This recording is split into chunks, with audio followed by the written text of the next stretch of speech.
ಲೋಕದಲ್ಲಿ ಬಹಳಷ್ಟು ರೋಗಗಳಿವೆ. ಕಣ್ಣಿಗೆ ರೋಗ ಬರ್ತಿವೆ, ಸ್ಕಿನ್ನಿಗೆ ವ್ಯಾಧಿ ಅಥವಾ ಅಲರ್ಜಿಸ್ ಬರ್ತಿವೆ, ಕಿವಿಯ ರೋಗಗಳು ಬರ್ತಿವೆ, ಹಲ್ಲುಗಳಿಗೆ ರೋಗ ಬರ್ತಿದೆ, ಮೂಗಿಗೆ ರೋಗ ಬರ್ತಿದೆ, ಕಾಲಿಗೂ ಮೊಳಕಾಲಿಗೂ ರೋಗ ಬರ್ತಿವೆ. ಇನ್ನು ಕಿಡ್ನಿಯ ಬಗ್ಗೆ, ಹಾರ್ಟ್ ಬಗ್ಗೆ, ಲಿವರ್ ಬಗ್ಗೆ ಹೇಳೋದೇ ಬೇಕಾಗಿಲ್ಲ. ನಾನಾ ವಿಧವಾದ ರೋಗಗಳು, ನಾನಾ ವಿಧವಾದ ವ್ಯಾಧಿಗಳು ಈ ದಿನ ಮನುಷ್ಯನಿಗೆ ಕಾಡಿಸಿ ಪೀಡಿಸುತ್ತಿವೆ. ಈ ಎಲ್ಲಾ ವ್ಯಾಧಿಗಳಿಗೆ ಲೋಕದಲ್ಲಿ ಅಲ್ಪ ಸ್ವಲ್ಪ ಔಷಧಿಯನ್ನು ಕಂಡುಕೊಂಡಿದ್ದಾರೆ, ಸರ್ಜರೀಸ್ ಮಾಡ್ತಿದ್ದಾರೆ, ಸ್ವಲ್ಪ ಮಟ್ಟಿಗೆ ವಾಸಿ ಮಾಡುವ ಪ್ರಯತ್ನ ಮಾಡ್ತಿದ್ದಾರೆ. ಆದರೆ ಇವೆಲ್ಲವುಗಳಿಗಿಂತಲೂ ಬಹು ಘೋರವಾದ ವ್ಯಾಧಿ ನಮ್ಮ ಶರೀರದಲ್ಲಿ ಒಂದಕ್ಕಿದೆ. ಅದು ಯಾವುದೆಂದು ಗೊತ್ತಾ ನಿಮಗೆ? ಬೈಬಲ್ ಹೇಳುತ್ತದೆ, ಹೃದಯವು ಎಲ್ಲದಕ್ಕಿಂತಲೂ ಏನಾಗಿದೆ? ಮೋಸಕರವಾಗಿದೆ, ಘೋರವಾದ ವ್ಯಾಧಿಗೆ ಒಳಗಾಗಿದೆ. ಅದನ್ನು ಗ್ರಹಿಸಬಲ್ಲಂಥವನು ಯಾರು? ಒಂದು ಪ್ರಶ್ನೆ ನಿಮಗೆ ಕೇಳುತ್ತೇನೆ. ನಿಮಗೆ ಕಣ್ಣಿನ ರೋಗ ಬಂದ್ರೆ ಕಣ್ಣಿನ ಡಾಕ್ಟರ್ ಬಳಿಗೆ ಹೋಗ್ತೀರಿ. ನಿಮ್ಮ ಸ್ಕಿನ್ಗೇನಾದರೂ ಅಲರ್ಜಿ ಬಂದು ಬೊಬ್ಬೆಗಳು ಬಂದ್ರೆ ನೀವು ಸ್ಕಿನ್ ಸ್ಪೆಷಲಿಸ್ಟ್ ಬಳಿಗೆ ಹೋಗ್ತೀರಿ. ನಿಮ್ಮ ಹಲ್ಲಿಗೇನಾದರೂ ಸ್ವಲ್ಪ ತೊಂದರೆಯಾಗಿ ಲೂಸ್ ಆಗಿ ಬಿದ್ದೋಗುವ ಸ್ಥಿತಿಗೆ ಬಂದ್ರೆ ಹಲ್ಲಿನ ಡಾಕ್ಟರ್ ಬಳಿಗೆ ಹೋಗ್ತೀರಿ. ಕಿವಿ ಒಳಗಡೆ ವ್ಯಾಕ್ಸ್ ಹೆಚ್ಚಾಗಿ ತುಂಬಿಕೊಂಡು ಸರಿಯಾಗಿ ಕಿವಿ ಕೇಳಿಸಿಕೊಳ್ಳದಿದ್ದರೆ ನೀವು ENT ಡಾಕ್ಟರ್ ಬಳಿಗೆ ಹೋಗ್ತೀರಿ. ನಿಮಗೇನಾದರೂ ಎದೆನೋವು ಉಂಟಾದ್ರೆ ಅದಕ್ಕೆ ಸಂಬಂಧಪಟ್ಟ ಡಾಕ್ಟರ್ ಬಳಿಗೆ ಹೋಗ್ತೀರಿ. ನಿಮ್ಮ ಕಿಡ್ನಿಗೇನಾದರೂ ತೊಂದರೆ ಆದ್ರೆ ಕಿಡ್ನಿ ಸ್ಪೆಷಲಿಸ್ಟ್ ಬಳಿಗೆ ಹೋಗ್ತೀರಿ. ನನ್ನ ಪ್ರಶ್ನೆ ಏನೆಂದರೆ, ನಿಮ್ಮ ಹೃದಯಕ್ಕೆ ರೋಗ ಬಂದ್ರೆ ಎಲ್ಲಿಗೆ ಹೋಗ್ತೀರಿ? ನಿಮ್ಮ ಹೃದಯಕ್ಕೆ ಒಂದು ರೋಗ ಬಂದಾಗ ಎಲ್ಲಿಗೆ ಕರ್ಕೊಂಡು ಹೋದ್ರೆ ನಿಮ್ಮ ರೋಗ ವಾಸಿಯಾಗ್ತದೆ? ಒಮ್ಮೆ ಆಲೋಚಿಸಿ ಹೇಳ್ರಿ. ನಿಮ್ಗೆ ಅರ್ಥ ಆಗುವ ಭಾಷೆಯಲ್ಲಿ ಸರಳವಾಗಿ ಹೇಳ್ತೇನೆ ಕೇಳಿ. ನಿಮ್ಮ ಚಪ್ಪಲಿ ಕಡಿದ್ರೆ ಚಪ್ಪಲಿ ಹೊಲಿಯುವವನ ಬಳಿಗೆ ತಕೊಂಡು ಹೋಗ್ತೀರಿ. ನಿಮ್ಮ ಅಂಗಿ ಏನಾದ್ರೂ ಹರಿದ್ರೆ ನೀವು ಟೇಲರ್ ಬಳಿಗೆ ತಕೊಂಡು ಹೋಗ್ತೀರಿ. ನಿಮ್ಮ ವಾಚ್ ಏನಾದರೂ ರಿಪೇರಿಗೆ ಬಂದ್ರೆ ವಾಚ್ ರಿಪೇರ್ ಮಾಡುವವನ ಬಳಿಗೆ ಹೋಗ್ತೀರಿ. ನಿಮ್ಮ ಸ್ಪೆಕ್ಸ್ ಏನಾದರೂ ಬ್ರೇಕ್ ಆದ್ರೆ ಆ ಸ್ಪೆಕ್ಸ್ ರಿಪೇರಿ ಮಾಡುವವನ ಬಳಿಗೆ ತಕೊಂಡು ಹೋಗ್ತೀರಿ. ಈಗ ನನ್ನ ಪ್ರಶ್ನೆ, ನಿಮ್ಮ ಹೃದಯಕ್ಕೇನಾದರೂ ಸಮಸ್ಯೆ ಬಂದ್ರೆ, ನಿಮ್ಮ ಹೃದಯಕ್ಕೇನಾದರೂ ತೊಂದರೆ ಆದ್ರೆ ಅದನ್ನು ಎಲ್ಲಿಗೆ ತೆಗೆದುಕೊಂಡು ಹೋಗ್ತೀರಿ? ಯಾರು ನಿಮ್ಮ ಹೃದಯ ವಾಸಿ ಮಾಡುತ್ತಾರೆ? ಮನುಷ್ಯನು ಎನ್ನುವಾಗ ಮನಸ್ಸು ಕೂಡ ಇರುತ್ತೆ. ಶರೀರಕ್ಕೆ ಹೇಗೆ ರೋಗ ಇದೆಯೋ ಹಾಗೆಯೇ ಮನುಷ್ಯನ ಮನಸ್ಸಿಗೂ ಕೂಡ ರೋಗ ಇದೆ. ಈ ದಿನ ನಿಮಗೆ ಆ ಹೃದಯಕ್ಕೆ ಇರುವ ರೋಗಕ್ಕೆ ಕಾರಣ ಏನೆಂದು ಹೇಳ್ತೇನೆ ಕೇಳಿ. ಹೃದಯಕ್ಕೆ ರೋಗ ಇರುವುದಾದ್ರೆ ಕಾಣಿಸುವ ಲಕ್ಷಣಗಳೇನೆಂದು ಹೇಳ್ತೇನೆ ಕೇಳ್ರಿ.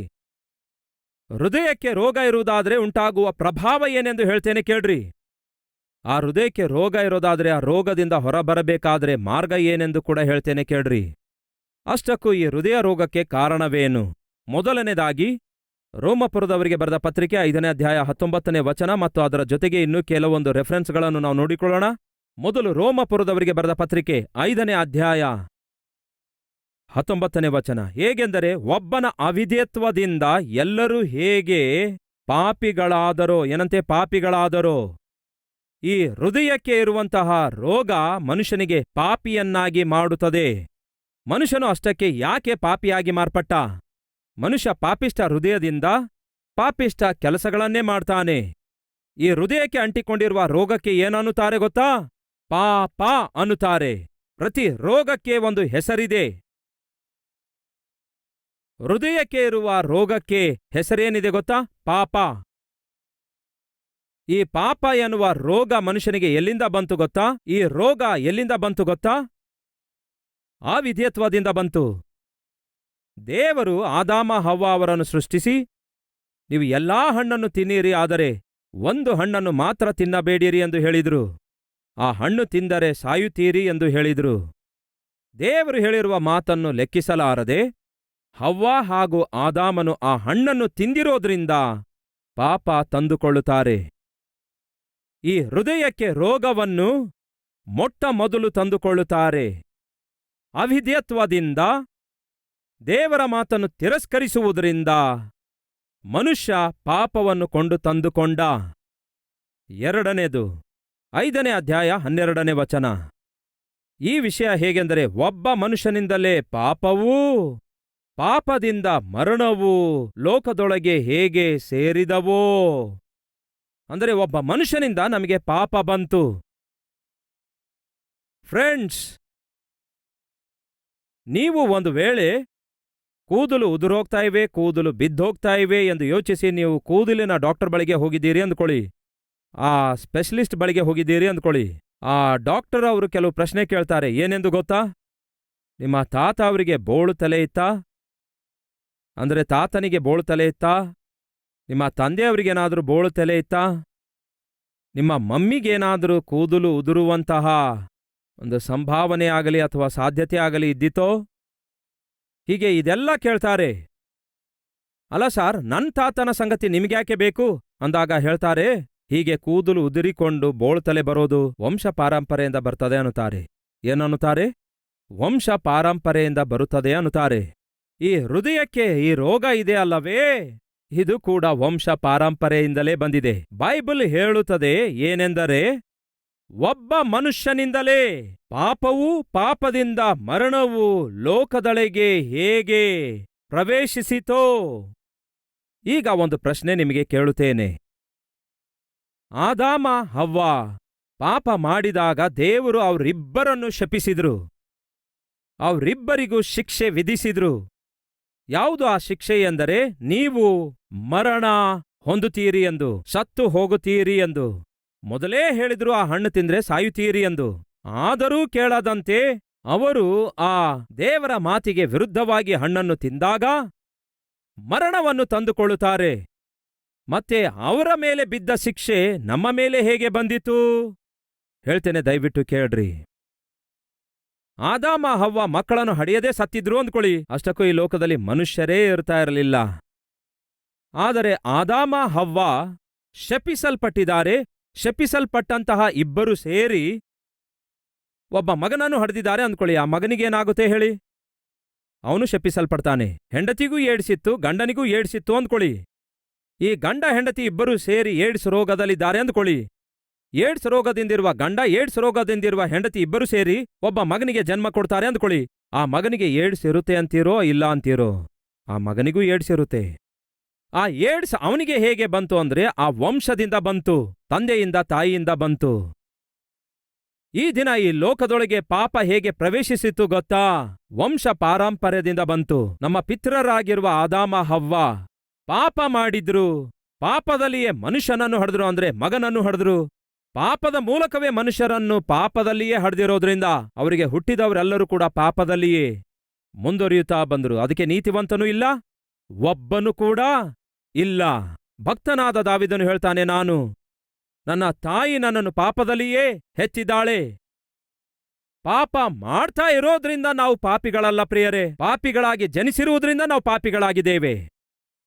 ನಮ್ಮ ಪಿತೃರು ಪಾಪಿಷ್ಟ ಜೀವಿತ ಜೀವಿಸಿ ಆ ನಂತರ ಅದೇ ರೀತಿಯಾಗಿ ಆ ಪಾಪ ನಮಗೂ ಅಂಟಿಸಿರೋದ್ರಿಂದ ಇದು ವಂಶ ಪಾರಂಪರೆಯಿಂದ ಬಂದಂಥದ್ದಾಗಿದೆ. ಈ ರೋಗ ಅಂದರೆ ಪಾಪ ಎಂಬ ರೋಗ ಆ ವಿಧೇಯತೆಯಿಂದ ಬಂತು, ನಮ್ಮ ಪಿತೃರ ಬಳಿಯಿಂದ ಬಂದಿತು. ಅಷ್ಟು ಮಾತ್ರವಲ್ಲ, ಎಫೆಸದವರಿಗೆ ಬರೆದ ಪತ್ರಿಕೆ 2ನೇ ಅಧ್ಯಾಯ ಹೇಳುತ್ತೆ ಸ್ವತಃವಾಗಿ ಬಂತೆಂದು, ಸಹಜವಾಗಿ ಬಂತೆಂದು. ಈಗ ತಾನೇ ಹೇಳಿದೇನಲ್ಲವೇ? ನಾವು ಪಾಪ ಮಾಡುತ್ತಾ ಇರುವುದರಿಂದ ಪಾಪಿಗಳಲ್ಲ, ಪಾಪದಲ್ಲಿ ಜನಿಸಿರುವುದರಿಂದ ಪಾಪಿಗಳಾಗಿದ್ದೇವೆ. ಎಫೆಸ 2ನೇ ಅಧ್ಯಾಯ 3ನೇ ವಚನ ಓದುತ್ತಿದ್ದೇನೆ ಕೇಳಿ. ನಾವೆಲ್ಲರೂ ಪೂರ್ವದಲ್ಲಿ ಅವಿಧೇಯರಾಗಿದ್ದು ಶರೀರಭಾವದ ಆಸೆಗಳಿಗೆ ಅಧೀನರಾಗಿ ಶರೀರಕ್ಕೂ ಮನಸ್ಸಿಗೂ ಸಂಬಂಧಪಟ್ಟ ಇಚ್ಛೆಗಳನ್ನು ನೆರವೇರಿಸುತ್ತಾ ನಡೆದು ಮಿಕ್ಕಾದವರಂತೆ ಸ್ವಭಾವ ಸಿದ್ಧವಾಗಿ ದೇವರ ಕೋಪಕ್ಕೆ ಗುರಿಯಾಗಿದ್ದೆವು. ನಮ್ಮ ಸ್ವಭಾವವೇ ಪಾಪಿಷ್ಟ ಸ್ವಭಾವ. ಚಿಕ್ಕ ಮಕ್ಕಳನ್ನು ನೋಡಿರಿ, ಅವರು ಚಿಕ್ಕ ಮಕ್ಕಳೇ. ಅವ್ರಿಗೆ ಯಾರು ಕಳ್ಳತನ ಕಲಿಸುವ ಅವಶ್ಯಕತೆ ಇಲ್ಲ. ಪಕ್ಕದ ಮನೆಯವರ ಬಳಿಗೆ ಹೋದಾಗ ಅವ್ರ ಹತ್ರ ಏನಾದ್ರೂ ಚಿಕ್ಕ ಚಿಕ್ಕ ಆಟದ ಗೊಂಬೆ ಇದ್ರೆ, ಅವ್ರ ಹತ್ರ ಒಳ್ಳೆ ಆಟ ಸಾಮಾನಿದ್ರೆ ಈ ಮಗನಿಗೆ ಏನ್ ಆಸೆ ಆಗುತ್ತೆ ಹೇಳಿ? ಆ ಕಡೆ ಈ ಕಡೆ ಯಾರೂ ಇಲ್ಲ ಅಂತ ನೋಡಿ ಕದಿಯುತ್ತಾನೆ. ಅದು ಎಲ್ಲಿಂದ ಬಂತು ಅವನಿಗೆ ಅಂತಹ ಬುದ್ಧಿ? ಚಿಕ್ಕ ಮಕ್ಕಳೆಲ್ಲರೂ ಸೇರಿ ಮರಳಿನಲ್ಲಿ ಆಟ ಆಡ್ತಿದ್ದಾರೆ ಅಂದ್ಕೊಳ್ಳಿ. ಆ ಮರಳಿನಲ್ಲಿ ಆಡುತ್ತಾ ಒಂದು ಚಿಕ್ಕ ಮನೆ ಕಟ್ಟಿದ್ದಾರೆ ಅಂದ್ಕೊಳ್ಳಿರಿ. ಎಲ್ಲರೂ ಸೇರಿ ಒಳ್ಳೆ ಮನೆ ಕಟ್ಟಿದ್ದಾರೆ ಅಂದ್ಕೊಳ್ಳಿ. ಅಷ್ಟರೊಳಗೆ ಅವರ ಅಮ್ಮ, ಮಗನೇ ಬಾ ಬಂದು ಊಟ ಮಾಡು ಎಂದು ಕರೆದ್ರೆ ಈಗ ಅವನು ಊಟ ಮಾಡಲು ಹೋಗ್ಬೇಕು. ಬೇರೆ ಮಕ್ಕಳೆಲ್ಲ ಚೆನ್ನಾಗಿ ಮರಳಿನಿಂದ ಮನೆ ಕಟ್ಟುತ್ತಾ ಇದ್ರು. ಈಗ ಅವನು ಹಾಗೆ ಮನೆ ಕಟ್ಟುವ ಆಟದಿಂದ ಈಗ ಹೊರಗೋಗಬೇಕಾದಾಗ ಅವನು ಸುಮ್ನೆ ಹೋಗ್ತಾನಂತೀರಾ? ಏನ್ ಮಾಡ್ತಾನೆ ಹೇಳ್ರಿ?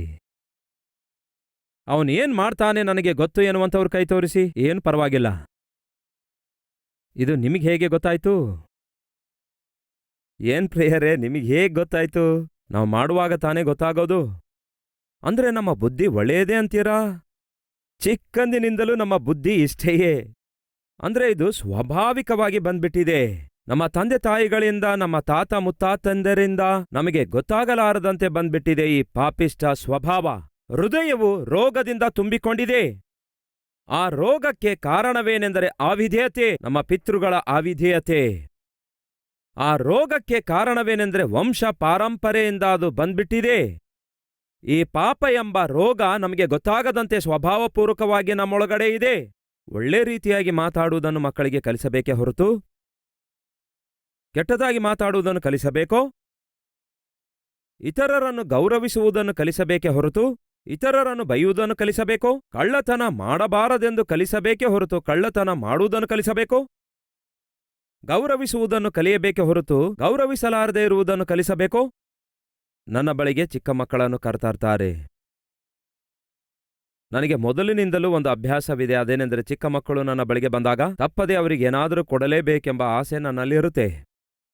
ಹಾಗಾಗಿ ಯಾವತ್ತೇ ಆಗಲಿ ನಿಮ್ಮ ಮಕ್ಕಳನ್ನು ಕರೆತಂದಾಗ ಪ್ರಾಮುಖ್ಯವಾಗಿ ನಮ್ಮ ಸಂಡೇ ಸ್ಕೂಲ್ನಲ್ಲಿ ಹೋಗಿ ನೋಡ್ರಿ, ಅವರಿಗೆ ಒಳ್ಳೆ ಹಾಲು ಕೊಡ್ತಾರೆ. ಸಂಡೇ ಸ್ಕೂಲ್ನಲ್ಲಿ ನಮ್ಮ ಮಕ್ಕಳೆಲ್ಲರಿಗೆ ಚೆನ್ನಾಗಿ ಬೋರ್ವಿಟಾವಾಗಲಿ ಬೂಸ್ಟ್ ಆಗಲಿ ಹೀಗೆ ಹಾಲ್ನಲ್ಲಿ ಪೌಡರ್ ಬೆರೆಸಿರುವ ಡ್ರಿಂಕ್ ಕೊಡ್ತಾರೆ. ನೀವು ವಿಸಿಟಿಂಗ್ ಅವರ್ಸ್ ಬಂದಿದ್ದೀರಿ ಅಂದ್ಕೊಳ್ಳಿ, ಚಿಕ್ಕ ಮಕ್ಕಳನ್ನು ಕರೆತಂದ್ರೆ ಖಚಿತವಾಗಿಯೂ ಕೈಯಲ್ಲಿ ಚಾಕ್ಲೇಟ್ ಹಿಡ್ಕೊಳ್ತೇನೆ, ಆ ಮಕ್ಕಳಿಗೆ ಚಾಕ್ಲೇಟ್ ಕೊಡ್ತೇನೆ. ಸ್ಪಾನ್ಸರ್ಸ್ ಮೀಟಿಗೆ ಏನಾದರೂ ನಿಮ್ಮ ಮಕ್ಕಳನ್ನು ಕರೆತರುವುದಾದ್ರೆ ಖಚಿತವಾಗಿಯೂ ಅವರಿಗೂ ಚಾಕ್ಲೇಟ್ ಕೊಡ್ತೇನೆ. ಹಾಗೆಯೇ ಕೂಡ ಪಾರ್ಕಿಂಗ್ನಲ್ಲಿ ನಿಮ್ಮ ಮಕ್ಕಳನ್ನು ಕರೆತಂದು ಒಂದು ವೇಳೆ ನಿಮ್ಮ ಬೈಕನ್ನು ಪಾರ್ಕ್ ಮಾಡ್ತಿರುವಾಗ ಪಾರ್ಕಿಂಗ್ನಲ್ಲಿರುವ ಸಹೋದರರು ಕೂಡ ಚಿಕ್ಕ ಮಕ್ಕಳಿಗೆ ಚಾಕ್ಲೇಟ್ ಕೊಡ್ತಾರೆ. ಚಿಕ್ಕ ಮಕ್ಕಳು ಆಶಿಸೋದು ಚಾಕ್ಲೇಟ್ಸ್. ಅವರಿಗೆ ಒಂದು ಚಾಕ್ಲೇಟ್ ಕೊಟ್ಟು ನೋಡಿ, ಅವರು ಬಹಳ ಸಂತೋಷಿಸುತ್ತಾರೆ, ಆನಂದಿಸ್ತಾರೆ. ಆ ಚಿಕ್ಕ ಚಾಕ್ಲೇಟ್ಗೆ ಎಷ್ಟೋ ಸಂತೋಷಿಸ್ತಾರೆ. ಸರಿ, ನಾನು ಚಾಕ್ಲೇಟ್ ಕೊಟ್ಟ ಮೇಲೆ ಮಗುವಿನ ಮಮ್ಮಿ ಹೇಳ್ತಾಳೆ, ಥ್ಯಾಂಕ್ಸ್ ಹೇಳು ಮಗನೇ, ಥ್ಯಾಂಕ್ಸ್ ಹೇಳಪ್ಪ, ಥ್ಯಾಂಕ್ಸ್ ಹೇಳು ಮಗನೇ. ಏನು ಅನ್ನುತ್ತಾನವನು. ಥ್ಯಾಂಕ್ಸ್ ಹೇಳಪ್ಪ, ಥ್ಯಾಂಕ್ಸ್ ಹೇಳು. ಮನೆಯಲ್ಲಿ ಕಲಿಸಲಾರದೇ ಇರುವುದನ್ನು ನನ್ನ ಮುಂದೆ ಕಲಿಸಿದ್ರೆ ಬರುತ್ತೆ ಅಂತೀರಾ? ನನ್ನ ಮುಂದೆ ಬಂದು ಥ್ಯಾಂಕ್ಸ್ ಹೇಳು, ಥ್ಯಾಂಕ್ಸ್ ಹೇಳು ಅಂದ್ರೆ ಮೊದಲಿದನ್ನು ಬಿಚ್ಚು. ಏನು, ಆ ಚಾಕ್ಲೇಟ್ ಬಿಚ್ಚು. ಅವನ ಮನಸ್ಸೆಲ್ಲ ಚಾಕ್ಲೇಟ್ ಮೇಲೆಯೇ ಇದೆ. ಥ್ಯಾಂಕ್ಸ್ ಹೇಗೆ ಹೇಳ್ತಾನೆ? ಅದಕ್ಕೆ ಹೇಳ್ತಿದ್ದೇನೆ, ನಮ್ಮ ಮಕ್ಕಳಿಗೆ ಥ್ಯಾಂಕ್ಸ್ ಹೇಳುವುದನ್ನು ಕಲಿಸಬೇಕೇ ಹೊರತು ಕೃತಜ್ಞತೆ ಇಲ್ಲದೆ ಇರುವುದನ್ನು ಕಲಿಸುವಂಥದ್ದು ಅವಶ್ಯಕತೆಯೇ ಇಲ್ಲ. ಕೆಲವೊಂದು ಸಾರಿ ತಂದೆ ತಾಯಿಗಳು ಮಕ್ಕಳನ್ನು ಕರೆತಂದಾಗ ತಂದೆ ತಾಯಿಗಳು ಶಾಲೋಮ್ ಎಂದು ಹೇಳ್ತಾರೆ. ಆ ಮಗನೇನು ನನ್ಮುಖ ನೋಡ್ತಾ ಇರ್ತಾನೆ. ಶಾಲೋಮ್ ಹೇಳು ಮಗನೇ, ಶಾಲೋಮ್ ಅಂತ ಹೇಳು, ಶಾಲೋಮ್ ಅಂತ ಹೇಳು ಎಂದು ಹೇಳಿದ್ರೆ ಈ ರೀತಿ ನೋಡ್ತಾನೆ. ಯಾಕೆ ಹಾಗೆ? ಅದೇನೋ ಹೊಸ ಪದ ಇದ್ದಂತೆ. ಯಾಕೆ ಇದೆಲ್ಲ ಹೇಳ್ತಿದ್ದೇನೆ ಗೊತ್ತಾ? ನಮ್ಮ ಮಕ್ಕಳಿಗೆ ಅವಿಧೇಯತೆ ಎನ್ನುವುದನ್ನು ಕಲಿಸುವ ಅವಶ್ಯಕತೆಯೇ ಇಲ್ಲ. ನಮ್ಮ ಮಕ್ಕಳಿಗೆ ಹೇಗೆ ಸುಳ್ಳು ಹೇಳಬೇಕು ಎಂದು ಕಲಿಸಿಕೊಡುವ ಅವಶ್ಯಕತೆಯೇ ಇಲ್ಲ. ನಮ್ಮ ಮಕ್ಕಳಿಗೆ ಹೇಗೆ ನೆಪ ಹೇಳಬೇಕೆಂದು ಕಲಿಸಿಕೊಡುವ ಅವಶ್ಯಕತೆಯೇ ಇಲ್ಲ. ನಮ್ಮ ಮಕ್ಕಳಿಗೆ ಹೇಗೆ ಜಗಳವಾಡಬೇಕೆಂದು ಕಲಿಸುವ ಅವಶ್ಯಕತೆಯೇ ಇಲ್ಲ. ಸ್ವತಃವಾಗಿ, ಸ್ವಾಭಾವಿಕವಾಗಿ ಅದು ಅವರ ಮನಸ್ಸೊಳಗಡೆಯೇ ಇದೆ. ಅದು ಎಲ್ಲಿಂದ ಬಂದಿತು? ಅವರ ಪೂರ್ವಿಕರಿಂದ ಬಂತು, ವಂಶ ಪಾರಂಪರ್ಯದಿಂದ ಬಂತು. ತಿರುಗಿ ಬೀಳುವ ಸ್ವಭಾವ. ಮಗನು ತಂದೆ ವಿರುದ್ಧ ತಿರುಗಿ ಬೀಳ್ತಾನೆ, ತಾಯಿ ವಿರುದ್ಧ ತಿರುಗಿ ಬೀಳ್ತಾನೆ, ಜಗಳ ಮಾಡ್ತಾನೆ. ಇದೆಲ್ಲ ಯಾರನ್ನು ನೋಡಿ ಕಲಿತಾ? ಅದು ಸ್ವಾಭಾವಿಕವಾಗಿ ಬಂದ್ಬಿಟ್ಟಿತು.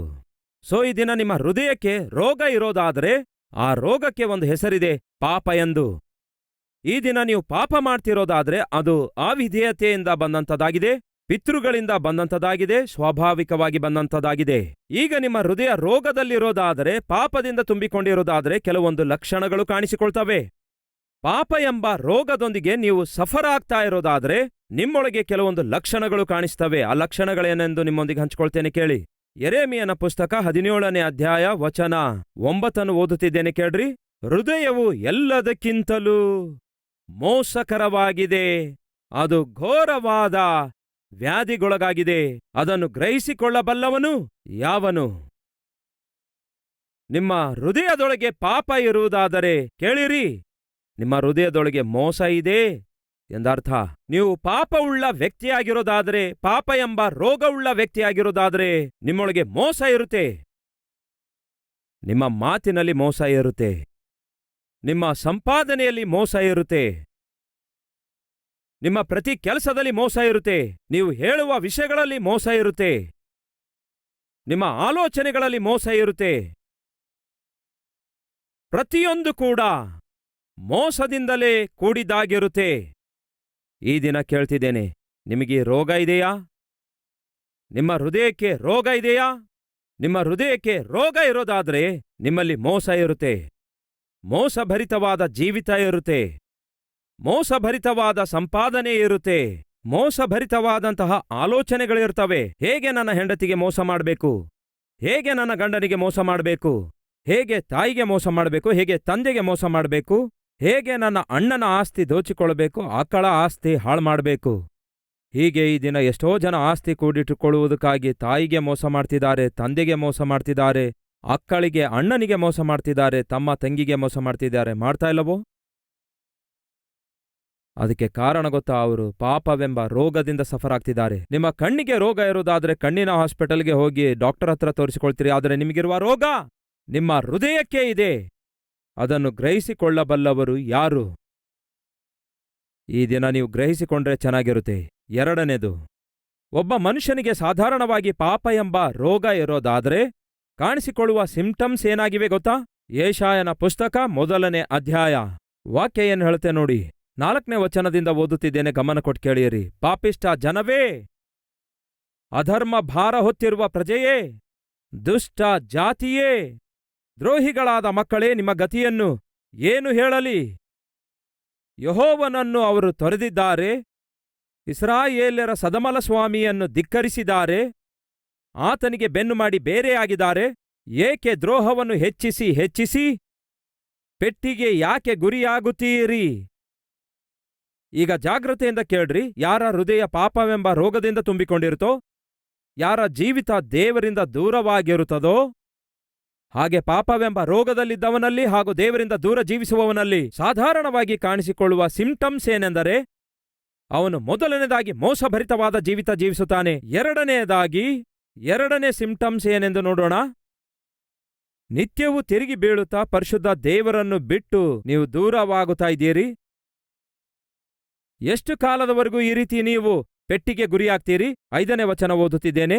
ಪ್ರತಿಯೊಬ್ಬನ ತಲೆಯಲ್ಲೆಲ್ಲ ರೋಗವುಳ್ಳವನಾಗಿದ್ದಾನೆ, ಪ್ರತಿಯೊಬ್ಬನ ಹೃದಯ ಬಲಹೀನವಾಯಿತು, ಅಂಗಾಲಿನಿಂದ ನಡುನೆತ್ತಿಯ ತನಕ ಪೆಟ್ಟು ಬಾಸುಂಡೆ, ಮಾಗದ ಗಾಯಗಳೇ ಹೊರತು ಏನು ಸೌಖ್ಯವಿಲ್ಲ. ಅವನ್ನು ಹಿಸಿಕಿ ಮುಚ್ಚಿಲ್ಲ, ಕಟ್ಟಿಲ್ಲ, ಎಣ್ಣೆ ಸವರಿ ಮೃದು ಮಾಡಿಲ್ಲ. ಏನಂತೆ? ಎಣ್ಣೆ ಸವರಿ ಮೃದು ಮಾಡಲಿಲ್ಲ. ಒಬ್ಬನ ಮನಸ್ಸು, ಒಬ್ಬನ ಹೃದಯ ಪಾಪವೆಂಬ ರೋಗದಿಂದ ತುಂಬಿಕೊಂಡಾಗ ಸಹಜವಾಗಿ ಕಾಣಿಸಿಕೊಳ್ಳುವಂತಹ ಸಿಂಪ್ಟಮ್ಸ್ ಏನೆಂದರೆ, ಅವನು ಒಂದಲ್ಲ ಒಂದು ಶರೀರ ಸಂಬಂಧವಾದ ರೋಗದಿಂದ ಸಫರಾಗುತ್ತಾನೆ. ದಯವಿಟ್ಟು ಗಮನಿಸಿರಿ. ನೀವು ವೃದ್ಧಾಪ್ಯಕ್ಕೆ ಬರುವಾಗ ಸಹಜವಾಗಿ ನಿಮ್ಮ ಶರೀರ ಬಲಹೀನವಾಗುತ್ತೆ. ನಿಮ್ಮ ಕೈಗಳು, ನಿಮ್ಮ ಕಾಲುಗಳು ಸಹಜವಾಗಿ ಸಹಕರಿಸುವುದಿಲ್ಲ. ಇಲ್ಲಿ ವೃದ್ಧಾಪ್ಯದ ಬಗ್ಗೆ ನಾನು ಮಾತಾಡ್ತಾ ಇಲ್ಲ. ನೀವು ಚೆನ್ನಾಗಿ ನಡೆಯಬೇಕಾದ ಸಮಯದಲ್ಲಿ ನಡೆಯಲಿಕ್ಕಾಗುತ್ತಾ ಇಲ್ಲ.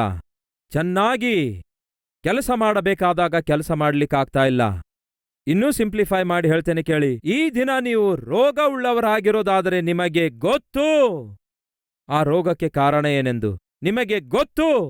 ನಿಮ್ಮ ಅವಿಧೇಯತೆಯಿಂದ, ನಿಮ್ಮ ಪಾಪದಿಂದ, ನಿಮ್ಮ ತಪ್ಪಿನಿಂದ, ನಿಮ್ಮ ಅಜಾಗ್ರತೆಯಿಂದ, ನಿಮ್ಮ ಆತುರತನದಿಂದ, ಬಿಟ್ಟು ಬಿಡಲಾರದಂತಹ ಪಾಪಿಷ್ಟ ಚಟಗಳಿಂದ ರೋಗ ಕೊಂಡು ತಂದುಕೊಂಡ್ರಿ.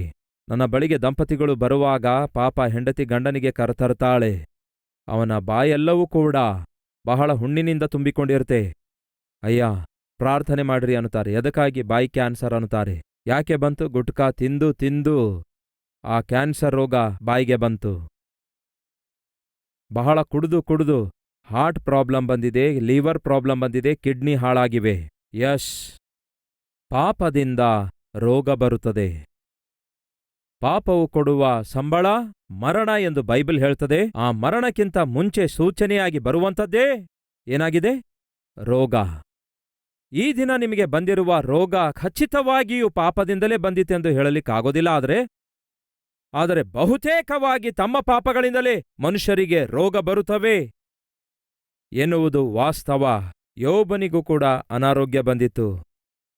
ಅವನು ಬಹುನೀತಿವಂತನು, ಆದಾಗ್ಯೂ ಅನಾರೋಗ್ಯ ಬಂದಿತು. ಅವನನ್ನು ಪರೀಕ್ಷಿಸಲು ಬಂದಿತು. ನಾವು ಯೋಬನಷ್ಟು ಒಳ್ಳೆಯವರಾಗಿದ್ದೇವೋ? ಒಂದು ಸಾರಿ ಆಲೋಚಿಸಿರಿ. ಈ ದಿನ ನಿಮಗಿರುವ ಅನಾರೋಗ್ಯ ಅದು ದೇವರ ಶಿಕ್ಷೆ ಆದರೂ ಆಗಿರಬಹುದು, ಇಲ್ಲವೇ ದೇವರ ಪರೀಕ್ಷೆ ಆದರೂ ಆಗಿರಬಹುದು. ಒಂದು ವೇಳೆ ನೀವು ಮಾಡಿರುವ ಪಾಪಕ್ಕಾಗಿ ದೇವರು ನಿಮ್ಮನ್ನು ಶಿಕ್ಷಿಸುತ್ತಾ ರೋಗ ಬರುವಂತೆ ಅನುಮತಿಸಿರೋದಾದರೆ ಈಗಲೇ ನಿಮ್ಮ ಜೀವಿತ ಸರಿಪಡಿಸಿಕೊಂಡ್ರೆ ಒಳ್ಳೆಯದು ಎಂದು ಕರ್ತನಲ್ಲಿ ಮನವಿ ಮಾಡಿಕೊಳ್ತೇನೆ. ಹೃದಯದಲ್ಲಿ ರೋಗ ಇರುವಾಗ ಕಾಣಿಸಿಕೊಳ್ಳುವ ಮೊದಲ ಸಿಂಪ್ಟಮ್ಸ್ ಯಾವುದು ಗೊತ್ತಾ?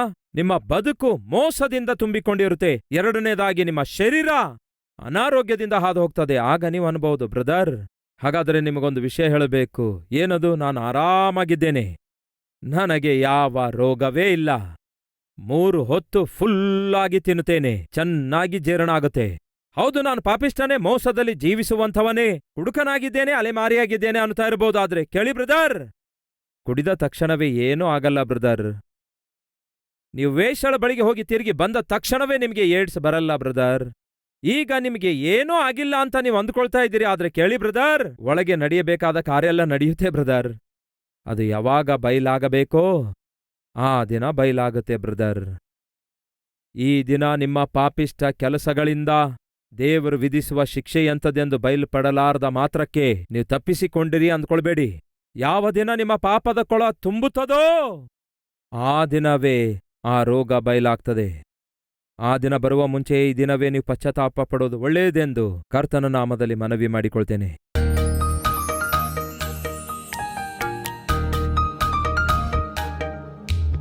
ಪರಿಶುದ್ಧನಾದ ತಂದೆಯೇ, ಹೃದಯವೂ ಮೋಸಕರವಾಗಿದೆ, ಘೋರವಾದ ವ್ಯಾಧಿಗೊಳಗಾಗಿದೆ. ಶರೀರ ಸಂಬಂಧವಾದ ವ್ಯಾಧಿಗಳೇನಾದರೂ ಇರೋದಾದರೆ ಡಾಕ್ಟರ್ ಬಳಿಗೆ ಹೋಗಿ ತೋರಿಸಿಕೊಳ್ತೇವೆ. ಆದರೆ ಹೃದಯಕ್ಕೆ ರೋಗ ಬರೋದಾದರೆ ನಿಮಗೇ ತೋರಿಸಿಕೊಳ್ಳಬೇಕಾಗುತ್ತೆ, ನಿಮ್ಮ ಬಳಿಗೆ ಬರಬೇಕು. ಅದಕ್ಕೆ ಬಂದಿದ್ದಾರೆ ದೇವರೇ. ಸಾವಿರಾರು ಸಂಖ್ಯೆಯಲ್ಲಿ ಈ ದಿನ ಈ ವಾಕ್ಯ ಕೇಳುವಂಥವರಲ್ಲಿ ತಮ್ಮ ಹೃದಯದಲ್ಲಿರುವ ರೋಗ ಎಂಥದೆಂದು ಗುರುತಿಸಿದ್ದಾರೆ. ಅದರ ಸಿಂಪ್ಟಮ್ಸ್ಗಳು ಸ್ಪಷ್ಟವಾಗಿ ಕಾಣಿಸ್ತಿವೆ. ಹೃದಯವು ರೋಗದಿಂದ ತುಂಬಿಕೊಂಡಿದೆ ಎಂದು. ಅದಕ್ಕೆ ಪಾಪಿಷ್ಟ ಕಾರ್ಯಗಳು ದಿನೇ ದಿನೇ ಹೆಚ್ಚಾಗುತ್ತಾ ಇವೆ ಎಂದು, ಅಧಿಕವಾಗುತ್ತಾ ಇವೆ ಎಂದು, ಹಾಗೂ ದೇವರಿಂದ ದೂರವಾಗ್ತಿದ್ದೇವೆ ಎಂದು, ಶಾಂತಿ ಸಮಾಧಾನ ಕಳೆದುಕೊಳ್ತಿದ್ದೇವೆ ಎಂದು, ಮರಣಕ್ಕೆ ನಿಕಟವಾಗ್ತಿದ್ದೇವೆ ಎಂದು, ಇನ್ನು ಬದಲಾಗಲು ಸಾಧ್ಯವೇ ಇಲ್ಲದಂತಹ ಸ್ಥಿತಿಗೆ ಹೋಗ್ತಿದ್ದೇವೆ ಎಂದು ಗ್ರಹಿಸಿಕೊಳ್ತಿದ್ದಾರೆ ದೇವರೇ. ಅಂತಹ ಸ್ಥಿತಿಯಲ್ಲಿರುವ ವ್ಯಕ್ತಿಯನ್ನು ಬದಲಾಯಿಸುವಂತಹ ಏಕೈಕ ದೇವರು ನೀವಾಗಿದ್ದೀರಿ. ನಿಮ್ಮ ಸನ್ನಿಧಿಗೆ ಬಂದು ಕ್ಷಮಾಪಣೆ ಕೋರಿಕೊಳ್ಳುವುದಾದರೆ ಎಷ್ಟೇ ಘೋರ ಪಾಪಿಯನ್ನು ಕ್ಷಮಿಸಲು ನೀವು ಶಕ್ತನಾದ ದೇವರಾಗಿದ್ದೀರಿ. ಈಗೋ ದೇವರೇ, ಕೆಲವೊಂದು ಸಾವಿರಾರು ಜನರು ನಿಮಗೆ ಕ್ಷಮಾಪಣೆ ಕೇಳುತ್ತಿದ್ದಾರೆ, ತಮ್ಮ ಕೈ ಜೋಡಿಸಿ ಬೇಡಿಕೊಳ್ತಿದ್ದಾರೆ. ಕ್ಷಮಾಪಣೆ ಕೇಳುತ್ತಿರುವ ಪ್ರತಿಯೊಬ್ಬರನ್ನು ಮನ್ನಿಸಿರಿ ಎಂದು, ಅವರ ಹೃದಯವನ್ನು ಶರೀರವನ್ನು ಶುದ್ಧೀಕರಿಸಿರಿ ಎಂದು ಮನಪೂರ್ವಕವಾಗಿ ಮನ್ನಿಸಿ ಈ ದಿನ ಅವರನ್ನು ನಿಮ್ಮ ಮಗನಾಗಿ ಮಗಳಾಗಿ ಅಂಗೀಕರಿಸಿರಿ ಎಂದು ಯೇಸುವಿನ ನಾಮದಲ್ಲಿ ಬೇಡಿ ಹೊಂದಿದ್ದೇವೆ ತಂದೆಯೇ, ಆಮೇನ್.